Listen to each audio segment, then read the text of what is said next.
Hi mga stories, tawagin niyo lang akong Mikay, 27 years old, taga Makati.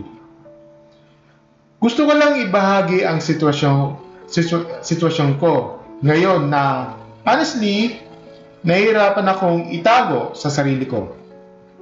May boyfriend ako, si Andre, 29 years old.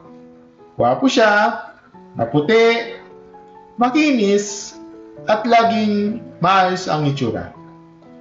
Mahalaga din siya, tipong kahit anong kailangan ko, siya ang unang aaksyon.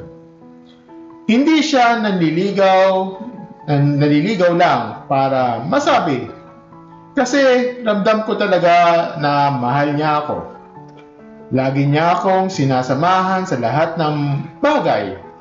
Sobrang sweet, sobrang patient.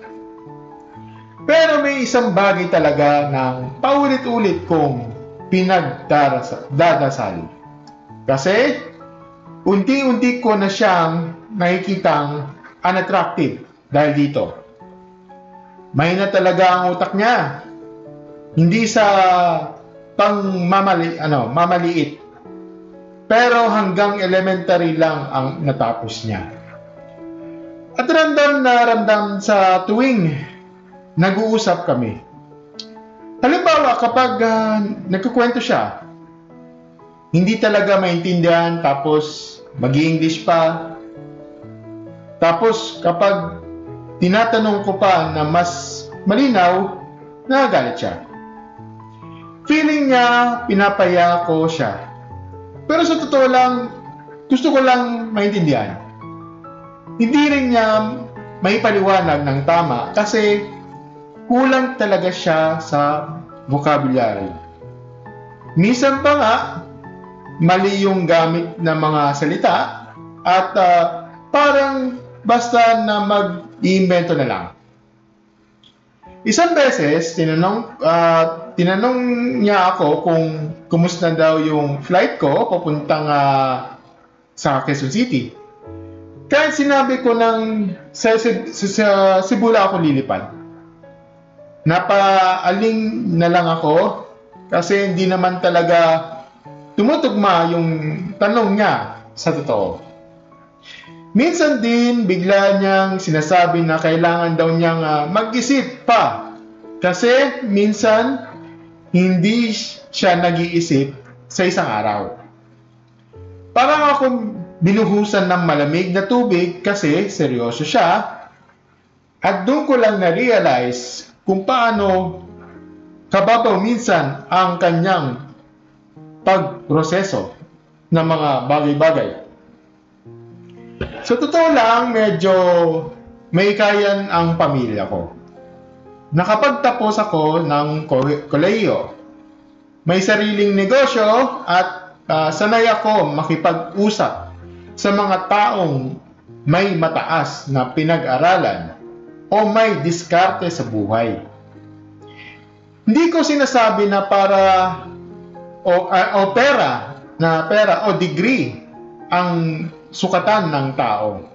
Pero ramdam ko na ang layo ng agwat namin sa pananaw, sa lengguwahe, pati sa pagdedesisyon. Kapag kasama ko siya, ang saya kasi mahalaga siya. Lagi niya akong binibilhan ng pagkain at hindi siya nagkulang sa pagpaparamdam ng pagmamahal. Pero kapag nag-uusap na kami ng seryoso, lalo na tungkol sa future, parang ang hirap niyang dalhin. Pakiramdam ko ako ang mas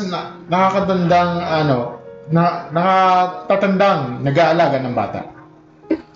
Di ko alam kung ako ba ang masama dito. Mahal ko siya. Sobra. Ramdam ko na walang ng ibang lalaki ang mamahalin ako ng ganito, katotoo, at kalambing. Pero kapag naisip ko ang mga taon na dumating, naisip ko rin kung kakayanin kong makasama ang isang taong mahina talaga sa pag-iisip at hindi marunong makipagsabayan sa usapan. Minsan, naiinggit ako sa ibang magkasintahan na parehong may sense kausap. Yung tipong nakakapagpalitan ng matalinong kuro-kuro. Si amin ni Andre lagi akong naubusan ng pasensya. Pero pag nakikita ko siya, yung effort niya, yung pagmamahal niya, hindi ko magawang iwan. Nalilito, nahihirapan, at nagtatago ng sama ng loob. Minsan gusto ko na lang manahimik kasi ayoko masaktan siya. Pero deep inside, natatakot ako na balang araw, hindi ko na kayanin at tuluyan na akong magsawa. Mahal ko siya pero minsan, pakiramdam ko di sapat ang pagmamahal kung wala kaming parehong wavelength. At yun ang pinakamasakit sa lahat. Sa mga mga stories, comment section sa baba kung ano yung mga advice mo sa kanya. Yun lang mga stories. And have a great never ending session. Bye.